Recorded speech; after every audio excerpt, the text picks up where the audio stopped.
j'espère que vous allez super bien. C'est la première fois que je fais une vidéo manga sur ma chaîne, donc j'espère vraiment que ça vous plaira.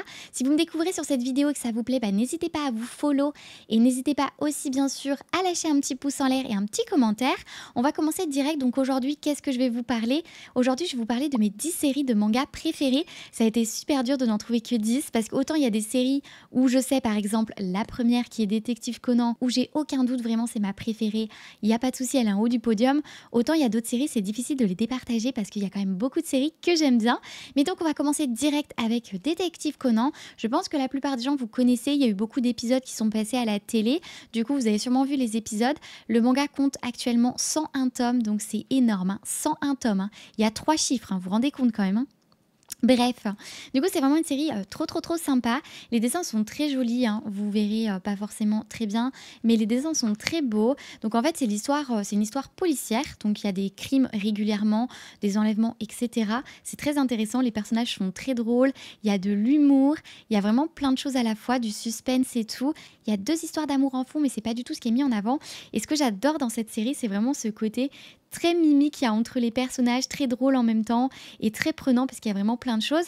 Donc l'histoire principale de Détective Conan, c'est quoi? En fait, le protagoniste du coup de l'histoire, donc c'est ce petit garçon. Il y a des méchants qui essayent de le tuer en lui donnant un médicament. Donc ça c'est direct dans le tome 1, ça commence direct l'histoire comme ça. Du coup c'est au tout début. C'est vraiment dans les tout premiers chapitres en fait. Donc voilà, ça commence où en fait il se retrouve mêlé à une histoire très grave avec un groupe qui s'appelle les Hommes en Noir, qui sont vraiment les gros méchants de l'histoire. Et en fait, ces gens-là, du coup, veulent se débarrasser du coup du petit Shinichi Kudo, du coup, qui est un adolescent qui a 17 ans, je crois, il me semble, dans l'histoire. Et du coup, en fait, en voulant le tuer, ils expérimentent un nouveau médicament qui a été créé dans leur association des Hommes en Noir et qui, en fait, le fait rajeunir et le fait redevenir un petit garçon. Et donc, c'est pour ça qu'il choisit le nom Conan. Et donc, ça s'appelle Détective Conan. De temps en temps, on verra le héros de l'histoire retrouver, du coup, sa taille adulte, parfois, mais ça ne dure jamais très longtemps, mais on va surtout suivre ce petit garçon du coup qui va se faire passer pour un petit garçon de 10 ans et qui va essayer du coup de résoudre des enquêtes et c'est vraiment très drôle, très sympa. Je vous le recommande en tout cas si vous aimez les enquêtes. Tous les personnages sont à chaque fois super bien travaillés, donc vraiment n'hésitez pas, c'est mon premier coup de cœur et si je devais garder qu'une série, c'est clairement celle-là que je garde. Du coup, ma deuxième série fétiche de tous les temps, c'est Naruto. Cette série m'a tellement bercée, je l'adore. Il y a vraiment un truc de fou dans cette série. Je vous la conseille vraiment, que ce soit en animé ou en manga. Alors, j'ai plus été bercée par l'animé parce qu'il y a toute l'ambiance musicale qui est juste incroyable. Donc, je vous conseille vraiment de regarder l'animé si vous le pouvez. Regardez-le en VO, c'est vachement mieux. Donc, Naruto, c'est une histoire de ninjas. En fait, ce sont des ninjas, hein, tout simplement. C'est un village avec des ninjas. Il y a plein de villages avec des ninjas. Et du coup, donc, ils ont des super pouvoirs. C'est vraiment très sympa. Il y a une histoire d'amitié. Enfin, il y a vraiment plein de choses. Il va y avoir de l'amour, de l'amitié et beaucoup d'émotions. C'est vraiment, je pense que c'est le manga qui m'a le plus bouleversée dans ma vie, qui m'a fait pleurer, rire. Il y a eu tellement d'émotions. Il est incroyable ce manga. Ça vous apprend en fait le courage, la force de l'esprit et de ne jamais abandonner parce que le personnage principal Naruto est déterminé plus que jamais du coup à être le numéro 1 en ninja et à devenir Hokage qui est du coup le stade le plus évolué dans son village pour diriger le village. C'est un peu comme s'il était président du coup. Donc vraiment Naruto, je vous conseille à 100%. Vous pouvez y aller les yeux fermés, cette série, elle est incroyable. En troisième position, toujours chez Kana, puisque Kana, ils font quand même des séries trop cool, c'est Inuyasha. Donc Inuyasha, c'est vraiment une série qui est assez vieille aussi. Par contre, elle est toujours commercialisée, hein, ce que je vais vous ai présenté. Les 3 mangas que je viens de vous présenter sont toujours commercialisés. Là, on va plus être sur de l'amour, une histoire d'amour qui va vraiment quand même être en fond du manga, entre les 2 héros du coup. Et ça va être du coup beaucoup de monstres. Il y a énormément de monstres, puisque c'est un monde avec des monstres. Kagome, qui est une humaine, se retrouve en fait à débarquer dans le monde d'Inuyasha, qui est un monde avec des monstres, etc. Du coup, un ancien monde en fait. Et c'est vraiment très prenant, je vous le conseille. C'est vraiment trop prenant, j'adore cette série. Les dessins sont super sympas aussi, hein. C'est une série du coup qui est assez vieille mais qui est toujours commercialisée. Je vous ai oublié de vous dire d'ailleurs, il y a 56 tomes il me semble dans Inuyasha, je crois, 56 elle est finie. Et pour Naruto c'est 72 tomes. Naruto c'est terminé mais il y a la série du coup, la suite, du coup avec les enfants de Naruto, etc. et des autres qui s'appelle Boruto. Je l'ai pas fait parce que moi ça m'intéressait pas des masses et je préfère largement Naruto. J'avais pas trop envie d'un remake avec des mélanges de tous les personnages dans sur des nouveaux personnages, je trouve ça pas très intéressant. Donc moi je vous conseille Naruto, mais pas spécialement Boruto. Du coup voilà, donc pour Inuyasha je suis passée assez vite. J'ai pas le résumé du coup pour vous dire. Si vous aimez l'univers des yokai, donc des monstres, tout l'univers japonais autour des monstres, vous allez beaucoup aimer cette série, elle est vraiment très sympa. Ensuite du coup, quatrième série que j'adore, et franchement c'est une série que je pense vous connaissez, il y a eu plein d'épisodes à la télé, c'est Shaman King. Cette série, je l'adore. Il y en a des nouveaux qui sont sortis que j'ai pas encore acheté, mais du coup il y a eu des suites sur la série. Donc du coup c'est une histoire avec des esprits, des maîtres des esprits. Ils vont participer du coup à une épreuve, à un concours pour devenir du coup le Shaman King, donc le meilleur des chamans en fait. Donc c'est une histoire de chaman tout simplement. Donc les chamans c'est en rapport avec les esprits si vous ne connaissez pas.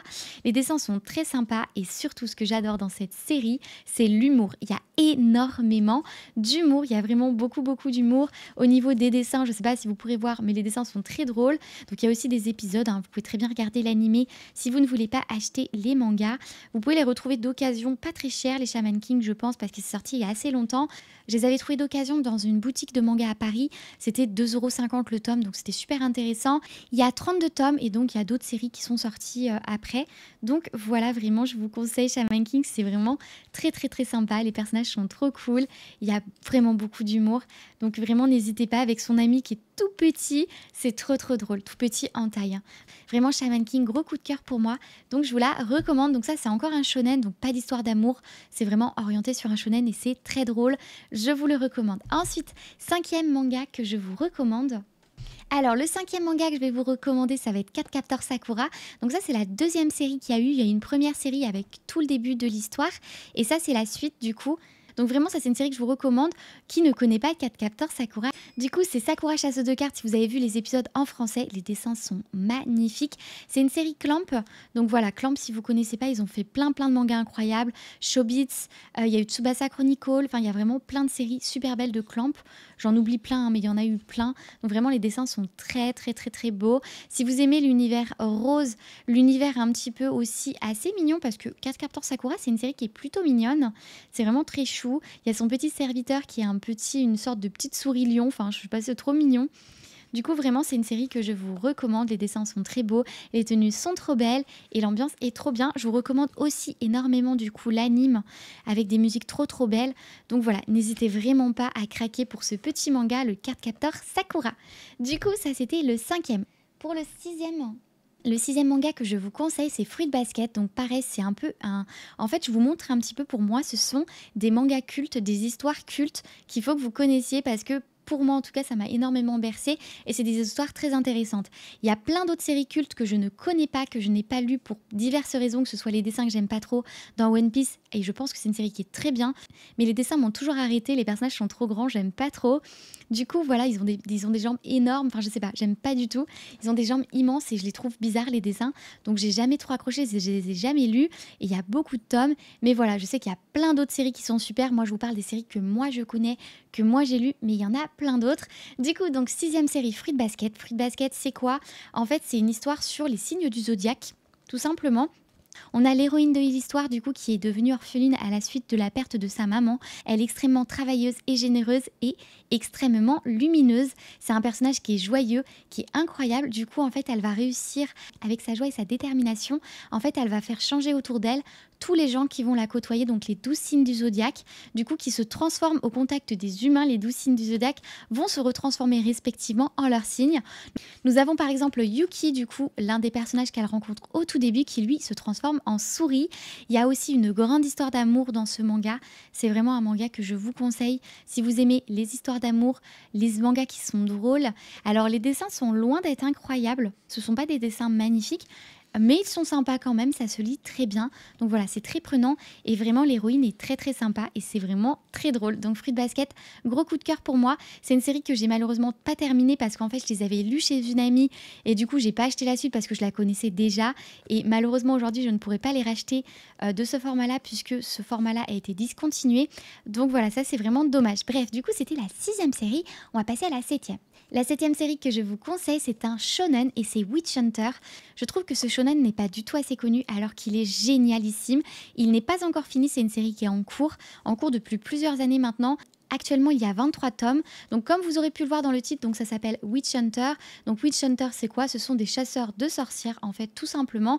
Donc, il y a des histoires de sorcières, de chasseurs, avec du coup de l'humour également. Et ça, j'adore quand il y a de l'humour dans les livres.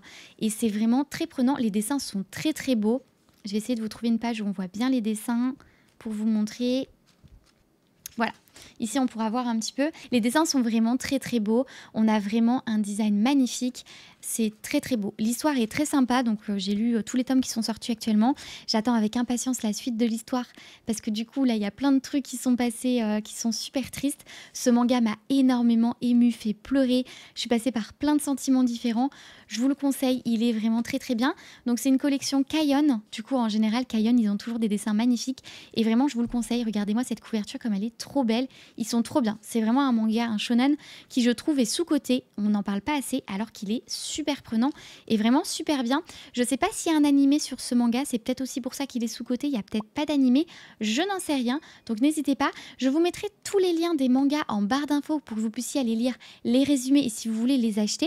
Donc je vous mettrai tous les liens de à chaque fois du premier tome du coup pour que vous voyez la série. Et du coup voilà. Donc j'espère que ça pourra vous intéresser et vous aider. Donc voilà, ça c'était du coup le 7e. Donc voilà, ça c'était mon 7e. Donc ça c'était mon 7e coup de cœur en manga. Du coup ça c'était mon 7e coup de cœur. On va passer du coup au 8e. Alors, le 8e manga que je vous conseille, et en fait je vais vous conseiller tout simplement l'auteur, ça arrivera dans une prochaine vidéo parce que je vais vous faire une vidéo manga spécialement du coup pour les shoujo. Les shoujo c'est quoi? Parce que je vous ai un peu parlé ça comme si vous saviez mais vous ne savez peut-être pas. Alors les shoujo c'est quoi? Donc en général c'est en rose tout simplement parce que ce sont des mangas d'amour avec des histoires d'amour. Et du coup voilà c'est très sympa. Et les shonen qu'est-ce que c'est? En fait les shonen ce sont des histoires de combat en général plutôt voilà. Donc il y a différents types de mangas. Donc regardez en fonction de ce que vous aimez si vous préférez les shonen, bon bah regardez ce qu'il y a en shonen. Si vous préférez les shoujo, si vous préférez les mangas un peu plus adultes, moi ça m'intéresse pas spécialement. Après vous avez des mangas qui sont ni l'un ni l'autre aussi, enfin voilà, vous avez vraiment plein de choses. En shoujo, je vous conseille vraiment cette auteure, c'est Kao Miyazaka. Elle est vraiment incroyable, elle fait des shoujo super, vraiment beaucoup trop. C'est vraiment ces shoujo sont tous super, je les ai tous lus, il y en a qu'un que j'ai pas aimé parce qu'il était un petit peu sombre et noir donc j'ai pas trop aimé. Mais là du coup c'est Le Fil Rouge, ça s'appelle. Il y a 9 tomes, la série est terminée et c'est vraiment très sympa. Alors ce que j'adore dans celle-là qu'elle a créée, puisqu'il y en a plusieurs, c'est qu'en fait les deux personnages du coup qui vont tomber amoureux se détestent au début. Et je trouve ça tellement drôle parce que vraiment ils peuvent pas se saquer, ils peuvent pas se supporter et je trouve ça super drôle. J'aime beaucoup, ça change un peu du truc cucu où tout de suite ils sont en mode ah, on s'aime bien et tout. Donc c'est vraiment très sympa. Les dessins sont très beaux aussi. Je vais essayer de vous trouver pareil une page où vous allez pouvoir vous constater ça. Elle dessine extrêmement bien. Alors le seul petit reproche que je peux lui faire à cet auteur, c'est que dans tous ses mangas, les personnages ont tendance à se ressembler. Du coup, voilà, elle change des couleurs de cheveux, mais sinon les dessins sont assez ressemblants. Alors attendez, j'arrive pas à trouver un endroit où c'est en gros pour vous montrer. Mais là, je pense que vous pourrez voir déjà, les dessins sont très très très très beaux. C'est Panini Manga du coup qui les fait. Tous les mangas de Kao Miyazaki sont édités par Panini Manga. Donc voilà, vous avez le petit logo rose pour les shoujo comme je vous l'ai dit. Et vraiment, ouais, les dessins sont super jolis. Donc vraiment, n'hésitez pas si vous cherchez un petit shoujo à lire. Il y a 9 tomes, ça se lit super vite et c'est juste incroyable. Donc vraiment, je vous le conseille. Du coup, ça c'était mon 8e top 10 manga. Le 9e tome 10, et là par contre je ne sais pas si vous pouvez encore vous le procurer, c'est Ultramaniac. C'est l'une de mes premières séries de manga donc j'y suis très attachée. Il n'y a que 5 tomes et c'est terminé mais je ne sais pas si vous pouvez encore vous les procurer, je ne suis pas sûre parce qu'elle est assez vieille cette série. Elle est aussi vieille que 4 Capteurs Sakura mais elle n'est pas très connue. Il y a eu quelques animés mais du coup vu qu'il n'y a que 5 tomes, les dessins sont magnifiques. Je vais essayer de vous, pareil, je vais vous trouver une petite page pour vous montrer. Bon je ne sais pas si vous allez trop voir, je vais essayer de vous trouver une meilleure page. Les dessins sont vraiment magnifiques comme vous pouvez le voir. Hein. Bon, c'est comme sur la couverture, hein, mais vraiment la personne, elle dessine trop bien. J'ai lu tous ces mangas, ils sont tous super. Vraiment, les dessins sont super jolis. Voilà, les dessins sont vraiment trop beaux. Donc c'est une histoire d'amour. En fait, il y a 2 histoires d'amour même, puisque les 2 héroïnes, du coup, elle, c'est une petite sorcière et elle, c'est sa meilleure amie. Donc elles sont trop mignonnes toutes les deux. Et du coup, il y a plein de petites galères qui vont arriver, puisque c'est une sorcière, mais qui fait un peu des boulettes. Elle n'est pas forcément très douée. Du coup, c'est très drôle. C'est une série qui est très mignonne, qui est très légère. Si vous avez besoin de quelque chose de léger, c'est vraiment une série trop bien. C'est une série qui, pour moi, restera toujours dans mon cœur et que je garderai toujours, parce que vraiment, elle m'a marqué cette série. L'auteur c'est Wataru Yoshizumi, de toute façon je vous mettrai tout en barre d'infos. Hein. Et je vous conseille tous ces mangas, ils sont tous très sympas. Il y a de l'humour, il y a de l'amour et c'est franchement trop agréable à lire. Du coup vraiment n'hésitez pas. Et le 10e manga que je vous conseille, c'est ni un shoujo, ni un shonen, ni rien du tout. C'est un manga juste en fait très mignon, très mimi. Donc ça s'appelle Minuscule. Actuellement, il y a 10 tomes qui sont sortis. C'est la collection Komiku. Les dessins sont magnifiques. Les dessins sont vraiment magnifiques, on voit vraiment les coups de crayon, donc j'ai l'impression que c'est vraiment très naturel, que c'est vraiment fait au crayon, hein, puisque je sais qu'il y en a maintenant qui font ça sur ordinateur, etc. Mais j'ai vraiment pas l'impression pour cette série. Du coup, je vais vous lire le résumé pour cette série-là. Alors, Akume et Mikoshi mesurent 9 cm et vivent dans la forêt. Elles habitent dans un tronc d'arbre, se déplacent à dos de scarabées et construisent des tentes avec des feuilles de mandarinier. C'est fou tout ce qu'on peut réaliser quand on n'est pas plus haut que 3 pommes. Venez partager leurs aventures à la fois simples, paisibles et attendrissantes. Ces minuscules personnages et leurs amis à fourrure vont enchanter votre quotidien. Et c'est exactement ça, c'est vraiment très mignon, très chou. C'est trop mignon, vraiment j'adore. Finir sur une dernière série que je vous montre, que je vous remontrerai dans une prochaine vidéo que j'ai acheté récemment puisque j'avais jamais sauté le pas mais j'avais regardé les dramas. Et je vous apporte ça tout de suite pour que vous voyez de quoi je parle. Et du coup, il s'agit d'une série d'amour que je vous conseille plus que tout, et c'est tout simplement Hanayori Dango. Il y a un drama que je vous conseille du coup japonais, je sais pas si vous pourrez encore le voir, puisqu'avec les licences maintenant, je ne sais pas. Si vous le trouvez du coup sur les plateformes que vous pouvez avoir, du coup vous payez un abonnement, n'hésitez pas. Donc Hanayori Dango, c'est une histoire d'amour incroyable. Il y a de l'humour, les personnages ont énormément de caractère. Donc c'est l'histoire d'un riche et d'une pauvre du coup qui vont tomber amoureux petit à petit. Le personnage féminin ne va vraiment pas se laisser faire. Elle est vraiment intrépide et franchement j'adore son personnage. Je me reconnais beaucoup dans son personnage et j'adore ce manga, je vous le conseille. Si je devais vous conseiller qu'un shoujo à lire, je vous conseille le Hanayori Dango. Pour moi il est culte, il faut l'avoir lu, c'est trop cool. C'est trop prenant, vous allez rire, pleurer, sourire, rêver, vous allez avoir toutes les émotions qui vont vous tourmenter. Il est vraiment trop bien et je vous conseille vraiment le drama qui est magnifique. Du coup je vous en reparle dans une prochaine vidéo plus longuement pour vous lire le résumé et tout ça, mais aujourd'hui je vais vous laisser là pour aujourd'hui parce que déjà je vous ai présenté quand même 11 au lieu de 10 mangas. Ces petits mangas je vais aller les ranger du coup dans ma petite mangatech. Et puis sur ce, en tout cas, si ma vidéo vous a plu, n'hésitez pas à vous abonner si c'est toujours pas fait, à lâcher votre meilleur pouce en l'air, à me suivre sur Twitch et tous mes petits réseaux sociaux. Aujourd'hui le mot d'ordre à mettre dans votre petit commentaire pour ceux qui sont restés jusqu'ici, ce sera le mot pastèque. Du coup n'hésitez pas à laisser votre plus belle pastèque dans les commentaires. Je vous retrouve très vite pour de nouvelles aventures dans les jeux vidéo, en manga ou en live. Prenez bien soin de vous et je vous dis du coup à la prochaine. Allez, bye!